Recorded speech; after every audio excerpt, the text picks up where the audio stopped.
Hello mga ka-store, nandito na tayo sa ating raffle time sa 79th Gosen Shop Store Raffle 50. Yung 50 pesos nyo may products na, isang Atomy Sachet Coffee at isang Scholar Energy sticker.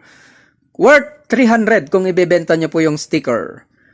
Ang main price pag nabunot ay 1 slot sa Goshen 498. Hindi na maglalabas ng 498. Yun po ang main price kung sino yung mabunot na maswerte. Ngayon, sino yung mga kasali ngayon? John Christian, Joshua, Honey. Uy, tatlo lang sila. Okay. So, ang... 1 price, 1 half kilo rice, 6 to 12 price is 1 kape. Okay. Ayun. Puro kape ngayon na 7. Oo. Ang unang